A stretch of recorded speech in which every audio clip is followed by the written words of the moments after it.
Tash, jemi në një pozicion, në një pat pozicion, Red. Ekziston një frikë, ekziston një kalkulim dhe ekziston një dyshim edhe tek shteti i Kosovës, te pala kosovare, që nëse ne i zbatojmë këto detyrime, a do të ndroj sjellja e Serbisë në raport me Kosovën, sepse nuk do të ketë njohje të pavarësisë Kosovës. Në marrëveshja e Brukselit, leti ajo që thuhet për opinion, njohje de facto, ka njohje de jure dhe siç e kanë thënë në mënyrë të vazhdueshme Shtetet e Bashkuara të Amerikës, që ky proces duhet të përfundojë me njohje të ndërsjellë. Kosovës po i kërkojnë nga zoti, siç jemi marrë vesh e dakorduar me ju. Për t'ju mbështetur shtet. Kto janë detyrimet tuaja, këto janë vlerat tuaja që duhet të zbatoni, këto janë detyrimet tuaja për t'i dhënë kuptim Shtetit të Kosovës dhe mbi kompromisin e quajtur Ahtisaari.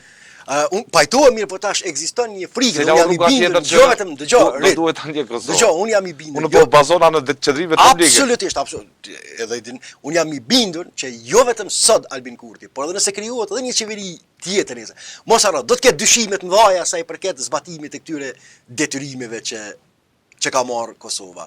Për shkak sepse ekziston frika çka do të përfitojmë në këmbim.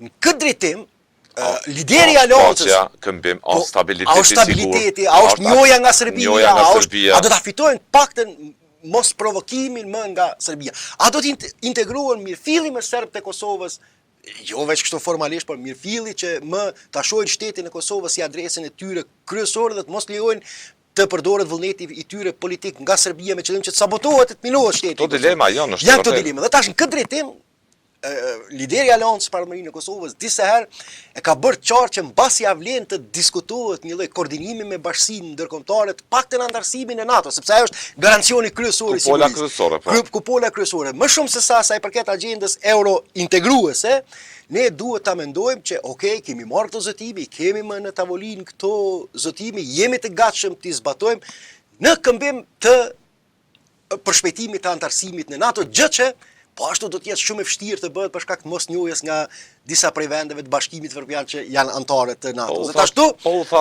Trump mbas. Tash këtu është dilema, tash këtu është dilema ajo që unë disa herë kam thënë, dhe du ta ripërsëris, do thotë që Kosova, pavarësisht është në procesin e dialogut formalisht me Brukselin, duhet ta mendoj alternative që ta zhvillojë një dialog paralel, intensiv me Shtetet e Bashkuara të Amerikës, si e vetmja mundësi për të krijuar qartësi. Ende pa nis u pezullua ky dialog. Ende pa nis u pezullu dialogu strategjik, do të thotë që është fatkeqësi për shtetin e Kosovës, do të thotë. Dhe përsëri amerikan po e mbrojnë Kosovën. Përsëri amerikan po e mbrojnë Kosovën. Kjo është që në këtë situatë konfuze, do të Kosova duhet ta kërkojë rrugëzgjidhjen tek intensifikimi një komunikimi diplomatik me SBA dhe qartësohet se çka do të bëjmë ne tash. Është rëndësishme politika jashtme për Kosovën sot me nesër politike, pavarësisht që po bëjmë zgjedhje. Këto tema detyrime përsëri janë ndëgjoj.